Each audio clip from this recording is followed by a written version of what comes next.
Hello, everyone, and welcome. Since the founding of Al Qaeda in the 1980s, the first terrorist attack on the World Trade Center in 1993, and certainly since 9/11 in 2001, Islam has been at the forefront of our national discussions in the United States. We went to war in the Middle East to oust Islamic dictators and terrorist groups. We have had to manage the ascension of the Islamic State of Iraq and the Levant, ISIL, since its founding in 2004. We have established councils, university departments, and programs dedicated to the study of Islam and the Muslim world, and to combat allegedly rampant Islamophobia. But for all of this, how much do Americans really understand this religion, which a quarter of the world practices? Today, I welcome Robert Spencer to the show, who has written over a dozen books on this subject. We're going to discuss Islam's origins, its history, and the way that it's practiced today. I'm Julie Hartman, and this is Timeless.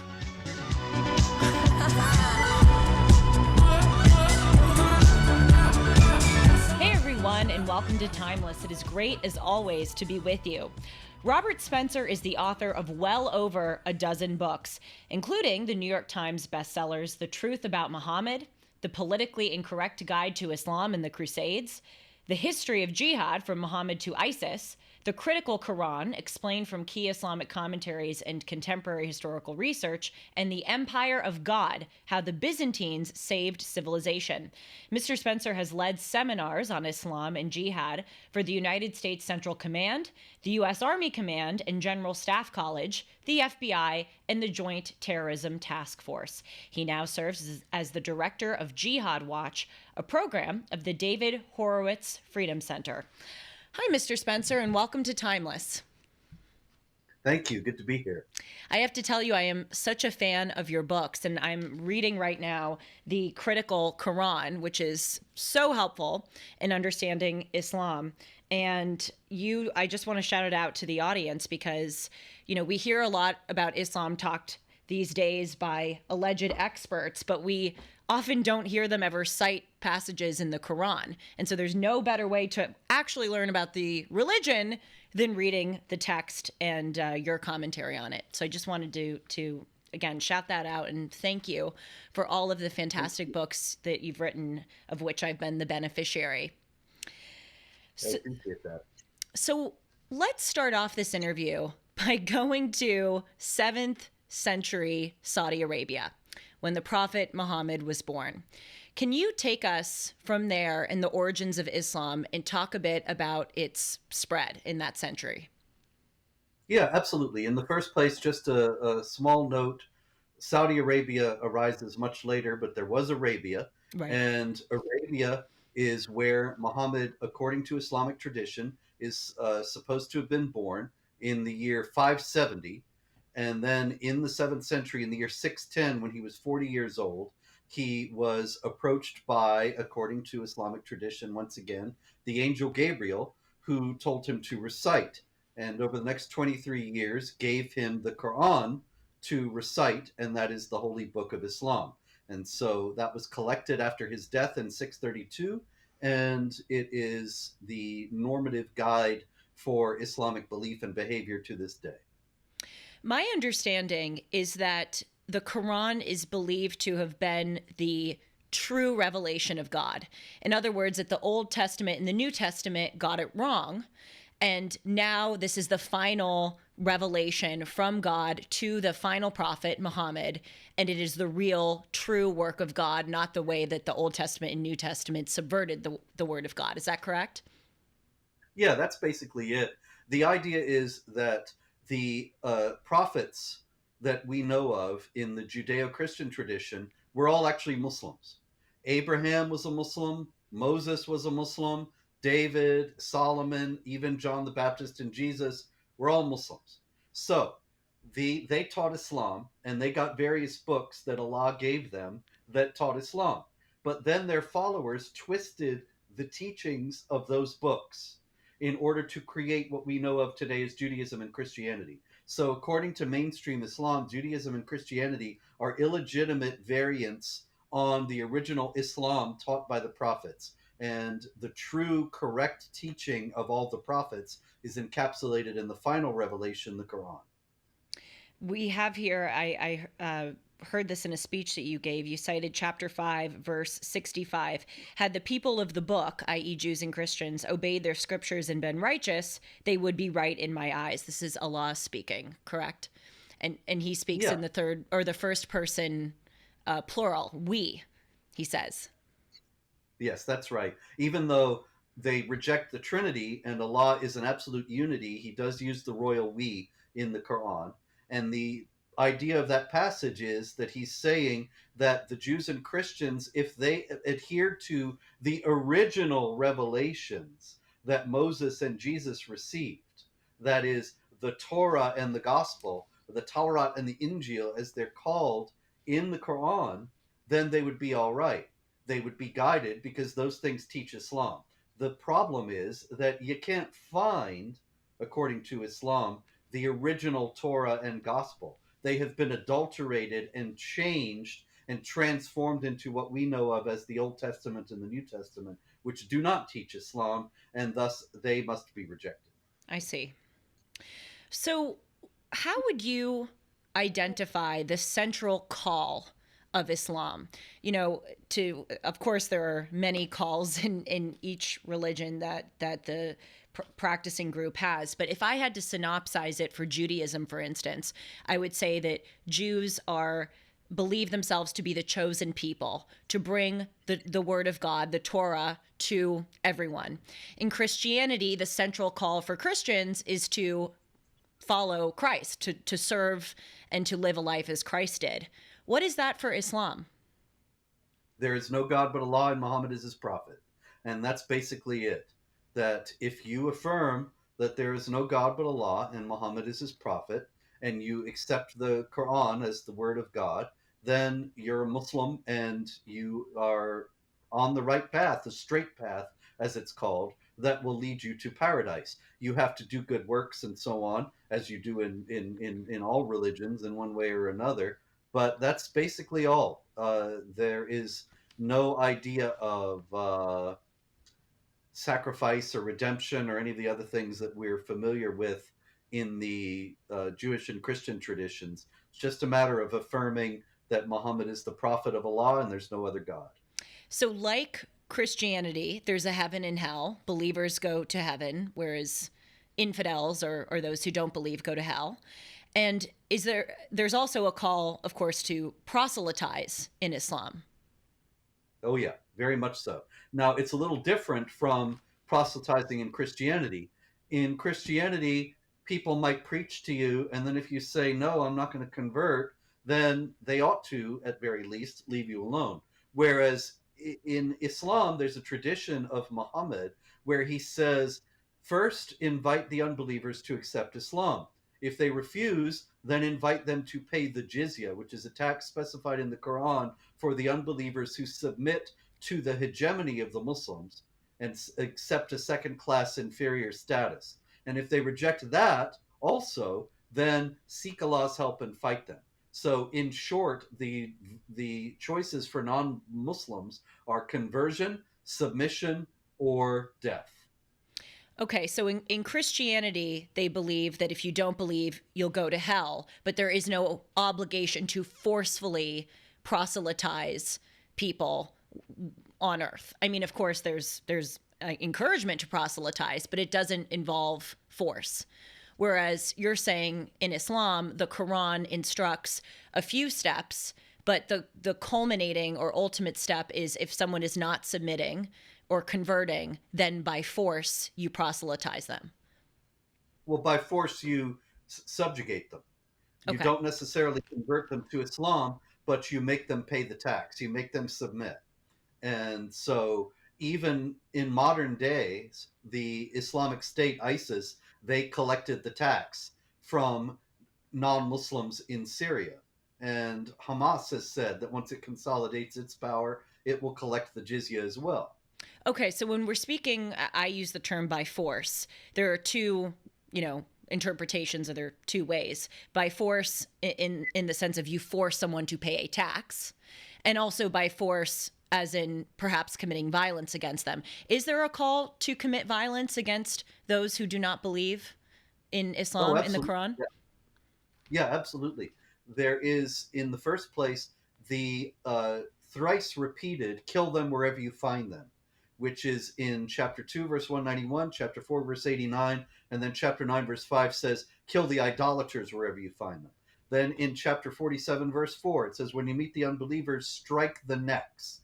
Then there are a number of other passages that say to strike terror in the enemies of Allah, to fight the enemies of Allah. And then chapter 8, verse 39 says, "Fight them until persecution is no more and religion is all for Allah." And that makes it clear that the fight involved is not just defensive, that is, against persecution, but against all unbelievers until religion is all for Allah. And so you have to keep fighting people as long as they're non Muslims. And this is physical warfare, as is very clear from chapter 8, verse 41, which says that you have to give a fifth of the spoils of war to Muhammad. Obviously, there aren't spoils of war when you're talking about a spiritual struggle. If you're praying and that's the warfare that you're engaged in, there are no spoils of war. And thus, that is obviously not what the Quran is referring to. Are there any counterparts in the Old Testament or the New Testament to this call in the Quran to proselytize by force? Are there any passages that you can point to in any of the preceding texts which may sound like the ones you just cited in the Quran? There's nothing like this in the New Testament. In the Old Testament, there are passages where the Israelites are commanded to make war against various groups and to kill all of them and so on. And Islamic apologists like to point to those passages to say, see, you're upset about Islamic jihad warfare, but the Jewish and Christian traditions teach exactly the same thing. Well, actually, they don't, because those were localized commands for a particular group of people under particular circumstances. There is nothing in the Jewish or Christian scriptures in the way of a universal declaration of war against all non believers or a command to the believers to wage war on an indefinite basis against the non believers. But there is that kind of teaching in the Quran. And this is what makes Islam such a difficulty for non Muslims around the world, and why there is conflict between Muslims and non Muslims everywhere where they live together. What is an example in the Old Testament of of a context directed call to kill a certain group? Well, for example, you have the killing of the Amalekites. The Amalekites are an ancient people that have died out. There aren't any Amalekites today. And so there is a command in the Old Testament that the Israelites should hunt down and kill the Amalekites because the Amalekites are irredeemably evil, and even the children and so on. And this is something that is often invoked today to make the claim that Judaism and Christianity, since this is part of the Christian Bible as well, are just as violent or equally capable of being violent as the teachings of Islam. And Israeli Prime Minister Benjamin Netanyahu actually aided this case recently, inadvertently, by referring to this passage when he was calling upon Israelis to fight Hamas in the wake of the October 7th massacres. The thing is, though, that Netanyahu was referring to it metaphorically in terms of the Amalekites standing for the people who are evil who need to be combated. And he was not calling, obviously, for the genocide of the Gazans or anybody else. The fact is that this was, in historical context, only a command for this particular group, referring to this particular group. Now, that in itself creates all sorts of theological questions and problems for Jews and Christians, because it is God commanding killing and so on, and could that be justified, and the various questions. But one thing is absolutely certain, and that is that it does not apply to today's world in any way, and there aren't any Jewish or Christian groups saying so. Even Benjamin Netanyahu invoking this passage does not constitute a religious authority saying that there are Jews and Christians who have some obligation to wage war nowadays. There are no such religious authorities, whereas there are many in Islam. In addition to the call to proselytize, in addition to the central affirmation of faith, isn't it called the Shahada, the Yes, affirmation? Yes, that there's yes. only one God. There's no God but Allah, and Muhammad is his prophet. Right. Yes. Okay, so we have the proselytizing element, we have the adherence to the Shahada. I want to understand some more of the obligations or the tenets of the Muslim faith. Sharia law, I can imagine, is perhaps one of the most central in addition to those two. What is Sharia law? Sharia is considered to be the law of Allah. And so, ordinarily, when people answer your question, they would talk about the five pillars of Islam as they Right. are known. And that is, the confession of faith, the fasting, the pilgrimage, and so on. The fact is, though, that that's really just a small part of the obligations that Muslims have. And Sharia encapsulates the bulk of them.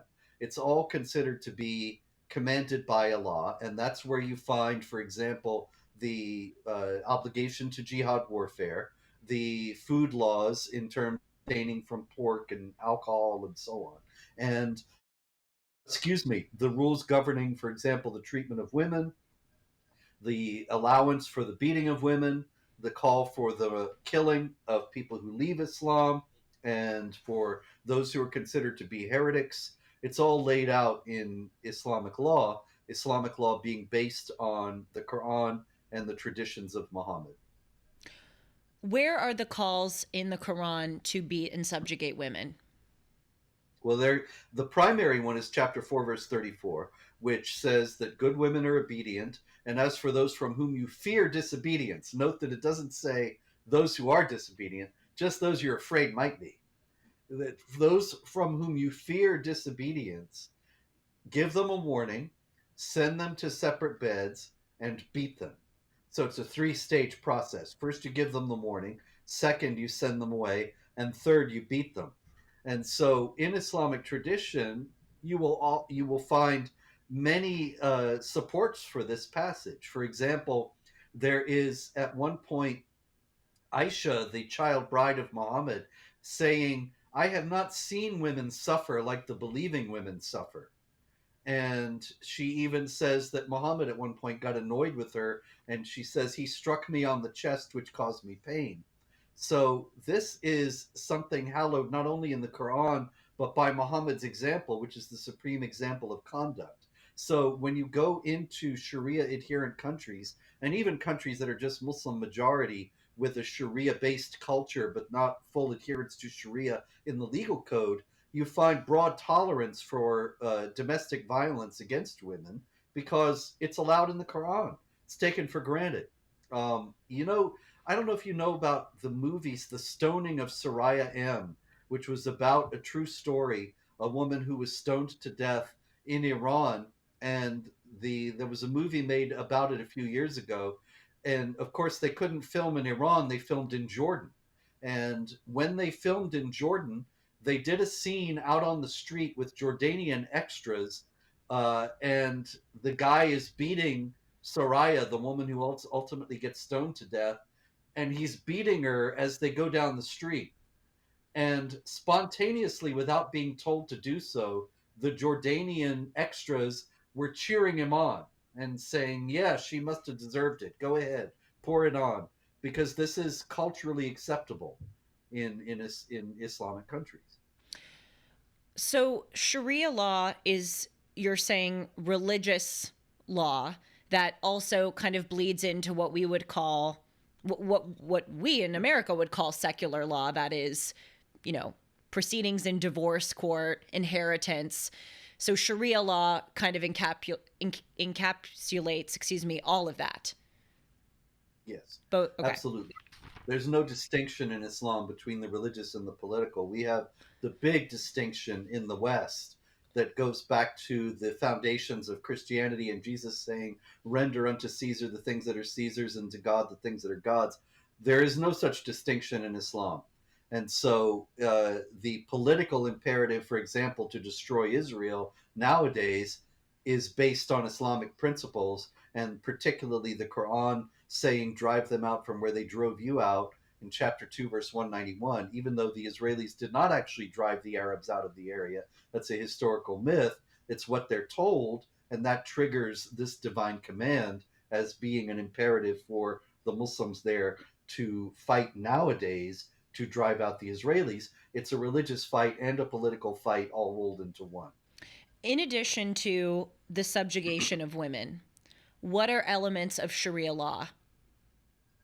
Well, there are many elements of Sharia law. It really actually covers every aspect of life. There isn't a single thing that you can think of doing as a human being that doesn't have Sharia laws to cover how to do it. And so, for example, there's a law that you should not be facing Mecca when in the bathroom. And so the bathrooms in the Islamic world do not face Mecca because that would be disrespectful, you see. And every last detail of human existence, in other words, is covered. There really isn't a single thing you could name that there isn't Sharia law for.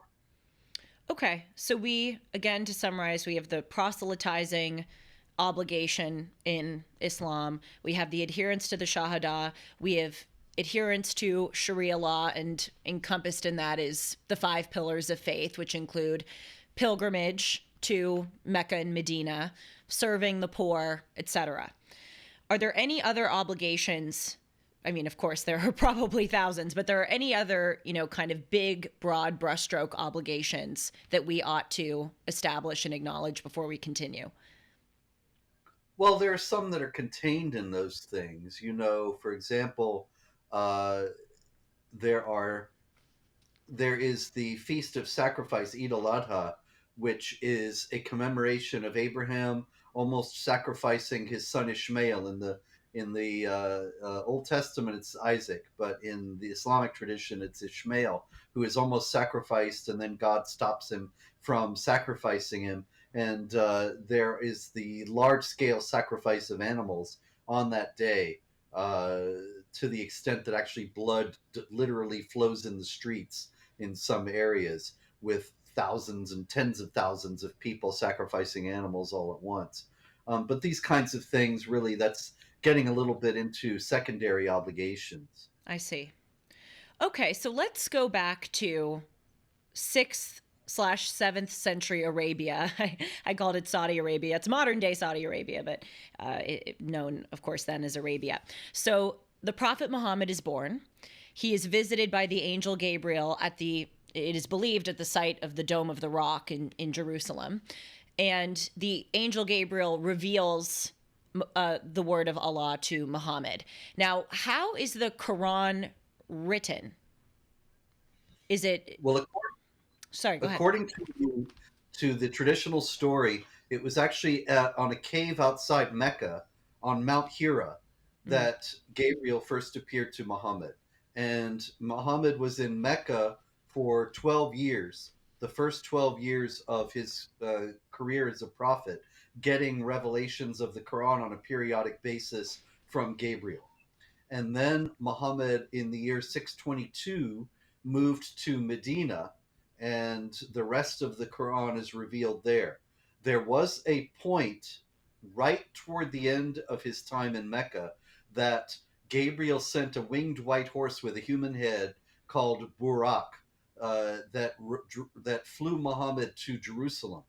And on the Temple Mount, Muhammad ascended into paradise, met the other prophets, who all greeted him as one of their fellow prophets, and then he met Allah, and Allah told him to have his people pray 50 times a day. And he goes out, and Moses says, "No, that's too many. Go back in and bargain him down." And eventually he bargains him down to 5 prayers a day. And anyway, then he flies back to Mecca. This is a legend, but it's the basis of the Islamic claim to Jerusalem to this day. MyPillow is excited to bring you their biggest bedding sale ever, just in time for Christmas. Get the Giza Dream bed sheets for as low as $29.98. A set of pillowcases for only $9.98. Rejuvenate your bed on a MyPillow mattress topper for as low as $99.99. They also have blankets in a variety of sizes, colors, and styles. They even have blankets for your pets. Get duvets, quilts, down comforters, body pillows, bolster pillows, and so much more, all with the biggest discounts ever. They're also extending their money back guarantee for Christmas until March 1st, 2024, making them the perfect gifts for your friends, your family, and everyone you know. So go to mypillow.com and use the promo code Hartman or call 1-800-566-6745 and you'll get huge discounts on all MyPillow bedding products, including the Giza Dream bed sheets for as low as $29.98. And get all your shopping done now while quantities last. So we understand the Old Testament and New Testament to be divinely inspired, but written by kind of a hodgepodge of people several centuries after the revelation of God. So do Muslims understand the word of the Quran to be written by Muhammad, obviously receiving the revelation through the angel Gabriel from Allah, or is it directly the words of Allah on a page?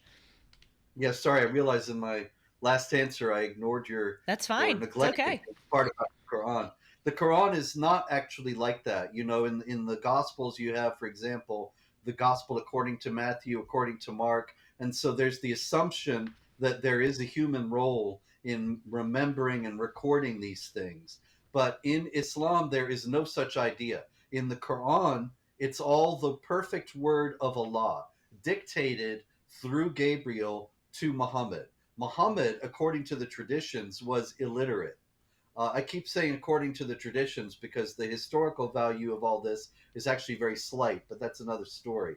The fact is that Muslims believe that Muhammad received all these revelations, that he memorized them, that he would recite them, and then his followers would memorize them.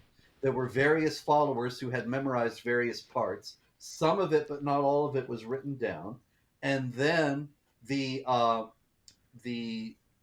Quran was collected 20 years after Muhammad died by the Caliph Uthman. So at the time of Muhammad, there were various people who had memorized portions of the Quran, but that's how it would happen. He would go into this kind of trance. He would receive the revelation. He would recite it. People would memorize it. Eventually, they were all collected together. Okay, so Muhammad starts off in Mecca. Then you say that he went to Medina. How did Islam spread from there? My understanding is that, Judaism and Christianity were kind of outsider religions. They existed for a long time until they had a state. Whereas with Islam, pretty much from the first century that it was founded, it started with a state and then from there really swept across Northern Africa and Europe and the Middle East. Is that correct?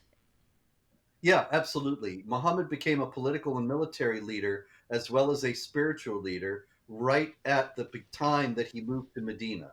Hmm. According to the story, the people of Yathrib, which was Medina, they invited him in order to be their leader as a rival against the Meccans, who Muhammad was one of the Meccans, but they had rejected his prophetic status. And so he was happy to move to Medina where they accepted him. And then he became a political and military leader. After his death, the Arabs sweep out of Arabia into North Africa, the Middle East, Persia, and India, and even attack the great power of the day, the Byzantine Empire. And they amassed this large empire of their own at a very rapid clip because of the weakness of the surrounding powers and the essential emptiness of much of the area involved. And so that is now today considered to be the heart of the Islamic world. It was at that time almost all Christian. Persia, of course, was Zoroastrian, and India was Hindu. And the religion of Islam was spread by force. The non Muslims were conquered and then subjugated, made to pay the jizya, as we discussed before, and subjected to such deprivation and denial of their rights that many of them over time converted to Islam just to have a chance at a better life. What were the Crusades? The Crusades were an attempt to defend against all that because the Muslims had actually conquered over half of what had been the Christian world. And so, Wow. 450 years after the Arab invasion started, the Christians of Western Europe decided to try to fight back, and the Byzantine emperor actually appealed to the Pope for help, even though they were at odds because the Byzantine Empire was Orthodox, and of course the Western Europeans were Roman Catholic. They asked for help against the jihadis, and the Europeans sent the help, though they were the Crusaders. There was always friction between them and the Byzantines, but they did manage to roll back the jihadis for a couple of hundred years in the Holy Land, the area that of modern day Israel, and that prevented Europe from being overrun by the jihadis, because for 200 years there were no jihadi incursions into Europe. Probably they would have conquered the whole thing if they had not been rolled back and distracted by the Crusaders at that time. So we really owe all of Western civilization to the Crusaders, although they are much maligned today. Okay, so for several centuries after the origin or the founding, however you want to call it, of Islam, the Islam spread for, as I said, North Africa, Europe, and the Middle East to, as you said, Hindu, Zoroastrian, and Christian lands. When did things turn? When did Christendom, if you will, start to come back and reconquer the land that they had lost? Really didn't happen until the 17th century. Wow. Primarily in the Ottoman Empire conquered the Byzantine Empire in 1453 and kept on going and advancing into Eastern Europe, and took Hungary and was besieging Vienna in 1683. On September 11th, 1683, they were on the verge of taking Vienna, which would be conquering Austria, moving into the heart of Europe. But then there was a group of Poles and others under the leadership of the Polish king Jan Sobieski, and on the early morning hours of September 12th, 1683, they began to fight back, drove the Ottomans back from Vienna. This turned out to be the high watermark of the Ottoman advance into Europe.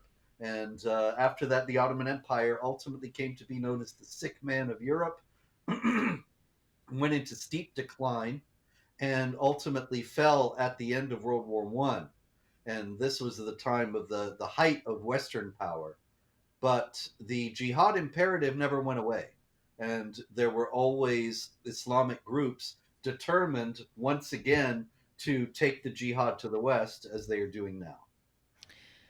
What was life like for Jews and Christians and other religious minorities under the Ottoman Empire? It was very bad, very severe. They were subjected to all manner of discrimination and harassment, such that their lives were essentially on a hair trigger. You never knew when Muslims might rampage and kill people, and then you had no recourse because they were the authorities. There's the famous story of the Jews of Morocco petitioning the local ruler at the end of the 19th century, which is getting into the modern period, but they are still asking him for permission to wear shoes because they were forbidden under the laws of the Dhimma, the subjugation of the non-Muslims. They were forbidden to wear shoes as a sign of their humiliation and degraded status. And so they had to walk everywhere because they weren't allowed to ride horses either. And of course, out in those days, without modern sewage systems, the road was full of the human waste actually that was thrown out from the buildings, and they had to walk through all of that. And so they asked permission to wear shoes, a very simple thing, and were denied because it would go against the Quranic command to ensure their subjugation and humiliation. What was life like for Muslim minorities in the Byzantine Empire or other Christian ruled places? There was discrimination, there's no doubt. The Byzantine Empire was an avowedly Christian empire, and so it favored those who adhered to Orthodox Christianity over other groups. But there was nothing like the institutionalized discrimination of dhimmitude in the Christian world. And so people voted with their feet. It's noteworthy that at the beginning of the 20th century, there were 18 million Jews in the world. 17 million in Europe, and 1 million in the Islamic world. And it's the same thing with Muslim minorities. As a matter of fact, going back to the Crusader period, there were jihadis at that time who complained because there were so many Muslims who preferred to live in the Crusader lands rather than live with the Muslims, because the Crusaders actually governed better and treated them better than their own fellow Muslims did in Muslim countries. Okay, so now we're up. It's amazing how fast we've gone through this history, but again, broad brushstrokes, trying to get just a scaffolding of understanding, because a lot of people don't even know about any of this, which is astounding, again, for how much we hear people talk about Islam and claim to be experts on the history. Okay, so we're up until the collapse of the Ottoman Empire in 1919. Christendom had come back, sort of, you're saying, between, over the past 1,000 years. But then what happened in 1919 when the Ottoman Empire collapsed? Was that a turning point at all in the Muslim world? Yeah, because the Ottoman Empire was the last caliphate. The caliph means successor, and the caliph is the successor of Muhammad as the military, political, and spiritual leader of the Muslims. So, for the first time since the beginning of Islam, there's been no caliph. The secular Turks allowed the caliph to continue for a few years after the fall of the Ottoman Empire, but then he was deposed definitively in 1924. So for 99 years now, there's been no caliph. And the jihad groups, the modern day jihad groups, are all dedicated to restoring the caliphate. That's why they exist. Al Qaeda, Hamas, they all want to restore the caliphate because they consider that it's not really Islam without the political aspect, that Islam is essentially political, as I explained before. And so there ought to be a caliph. The Islamic State, ISIS, was actually the new caliphate, declared a new caliphate. It didn't last. It only lasted for about 3 years. But during that time, they had thousands of Muslims coming from all over the world because they were so happy to see the caliphate restored. And in 1928, just 4 years after the caliphate was abolished, the Muslim Brotherhood was founded in Egypt in order to restore the caliphate. And all the major jihad groups of today, Al Qaeda and ISIS and all the rest, come from the Muslim Brotherhood. So during the time of the Ottoman Empire, you're saying that was the caliph, or the caliphate, excuse me, at the time. But certainly there were other Muslim groups across the world who were not under the Ottoman Empire. Just kind of, again, in broad brushstrokes, who were those groups and how did they consider themselves in the kind of patchwork of the Islamic world? The primary ones were the rulers of India, particularly the Mughals, who were at odds with the Ottomans, fought the Ottomans at various points. And they did not make a claim to be a universal caliphate, but they also didn't accept the Ottoman claim to constitute that universal caliphate either. They just went their own way. And there were some others also who did so, but generally, particularly in the Western world, the claim that the Ottomans were the legitimate embodiment of Sunni Islam as being the abode, the empire, the domains of the successor of Muhammad was generally accepted. And nowadays, it's considered a grievance that the Islamic world is disunited, that there are all these Muslim countries instead of a single caliphate. And that's what they want to restore. But even if they did restore it on a large scale, there would no doubt be, once again, other Muslim groups that would refuse to go along, just as there were during the Ottoman period. So you said that in 1928, the Muslim Brotherhood was founded to restore the caliphate, and that subsequent terrorist jihadist groups are intending to fulfill that same function. I do notice that many of the groups that we talk about today, Al-Qaeda, of course, being one of them, ISIS being another, were founded pretty recently In other words, several decades after 1928, I mentioned in the introduction that Al Qaeda was founded in 1988, and then ISIL, or ISIS, if you will, was founded in 2004.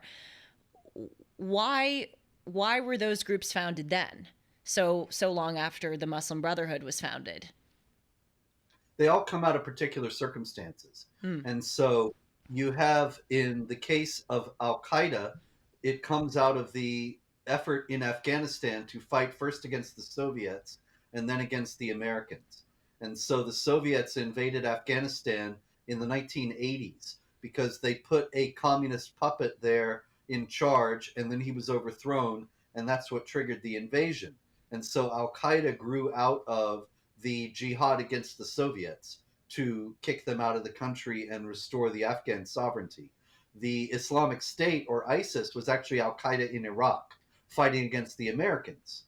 And Zarqawi was the Abu Musab al-Zukari was a Zarqawi was a Al Qaeda commander who was the head of Al Qaeda in Iraq, and he had an argument with Osama bin Laden because he wanted to start a caliphate in Iraq, and Osama bin Laden said the Americans will topple it if you do that, and so Zarqawi was killed in '06. But Al Qaeda in Iraq did ultimately try to establish that caliphate in Iraq, and that's ISIS. And Osama bin Laden turned out to be right. After 3 years, the Americans came and toppled it. But ISIS is still very much a force around the world. And so these groups, it's not as if they were sitting around and waiting. Osama bin Laden, as a matter of fact, had a long history himself of going to various jihadi hotspots over the years. And that's why he ended up in Afghanistan to found Al Qaeda. And he founded it with a Saudi who was also there to wage jihad. And so there were jihadis who had traveled all around the world to various places where jihad was being waged. And out of those conflicts, some of these groups emerged. So each of these groups, you're saying, they come out of a certain context, but they're all intending to restore the caliphate, and essentially they're divided because they think they're doing the best job at restoring the true caliphate. Is that right? Not always. Usually they're divided just on the basis of the fact that they're in a particular region. I see. Like a lot of times you're going to hear, I mean, there is some of both. Like take, for example, Afghanistan. Many times you hear people say the difference between Taliban and ISIS is that the Taliban is just a resistance movement or a nationalistic movement for the Afghans, whereas ISIS wants the whole world. Well, the Taliban actually had several of its spokesmen, when they took Kabul in August 2021, say, this is just the beginning, and now we're going to export the jihad outside of Afghanistan. So that's not really a difference. The difference is indeed that ISIS comes out of Iraq and the Taliban comes out of Afghanistan. And so there's, in the first place, a regional rivalry, and a rivalry in terms of the leadership, who gets to be in charge of the thing. But ultimately, yes, they do have the same goals: to subjugate the world under the hegemony of Islamic law. I have heard a lot of people say that the radical terrorist jihadist groups have really come in the past century because of the loss of power in the Islamic world, and because of the way that the West has treated Islamic countries or groups. And well, first I want to ask you specifically about the second part. To what extent do you assess the validity of that statement? How much has the West's treatment of Islamic groups, specifically, after the collapse of the Ottoman Empire and kind of drawing up the boundaries of the Middle East, to what extent, in your judgment, has that fueled or contributed to the rise of jihadism? 100% and 0% at the same time. Interesting. This is the deal. In Islam, there is offensive jihad and defensive jihad. Offensive jihad is waging war against somebody who's just minding his own business to impose Islamic law over him. Defensive jihad is obviously defense when an Islamic land is attacked. Offensive jihad is a general obligation on the whole community, which means if you're doing it, I don't have to worry about it because it's being done. But defensive jihad is a personal obligation on every individual Muslim. Now, every individual Muslim might not take it up, but it is an obligation according to Islamic law. Now, the thing about it is that in the absence of a caliph, there's no offensive jihad. Only the caliph can call offensive jihad. So every jihad since 1924 has been defensive. And so this means that people like Osama bin Laden and others, they draw up these long lists of grievances because that justifies their defensive jihad. But Americans would be foolish to think, oh, if we just give them what they want and redress all these grievances, then there will be peace. No, there will just be more grievances because the grievances are just a pretext to justify the jihad. And if those grievances are satisfied, others will come along. It's kind of a cliffhanger that we may have to end on. I have so many questions for you. We'll have to do a part 2, but I think this has been very good in establishing some of the history and the origins. Now we're in a moment where we are seeing again just how unignorable the state of the jihadist Muslim world is. Do you think that Hamas is the biggest threat to Western civilization and to Israel, or are there some other groups or a larger kind of way of thinking that you might deem even more of a threat? Well, Hamas is the biggest threat to Israel immediately, but Right. Hamas is just bankrolled by Iran. And Iran is the biggest threat to Israel. Iran is also likely the biggest threat to the United States because they have a great many operatives right now in the Biden administration. And even though that's been exposed, they haven't been removed. And nobody's even asking for them to be removed. And meanwhile, they're working for the best interests of this group where they are chanting death to America. And so, I don't know what their calculus is in Washington, but it's certainly not the well-being of Americans that they have in mind.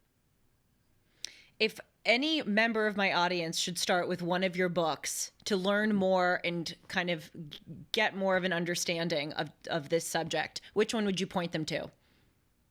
Probably the one you've got there, the Critical Quran, because that, of course, is the holy book of Islam. And that's a New Clear Translation plus commentary to help you understand how these passages are indeed interpreted in mainstream Islam. I also want to say, which I love, that the dedication of your book is the following: offered with love to all the people of the world who love the Quran.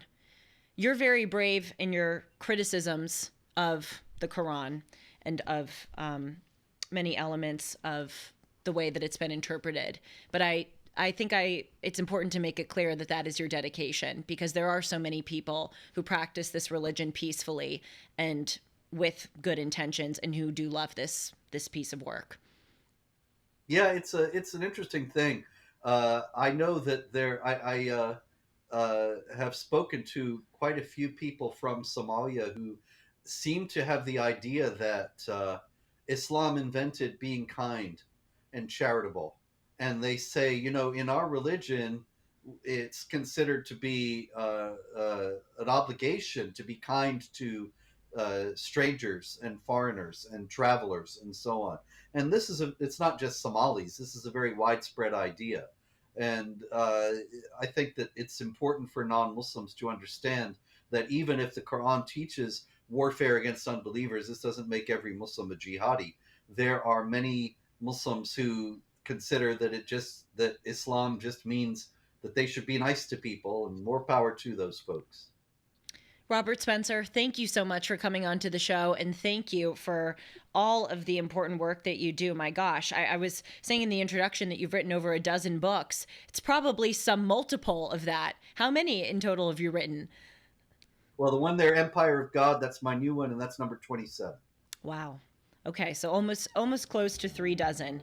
It's just amazing what you've done. Thank you very much. I hope we'll be able to do a part 2, and stay safe. Take care. Thank you.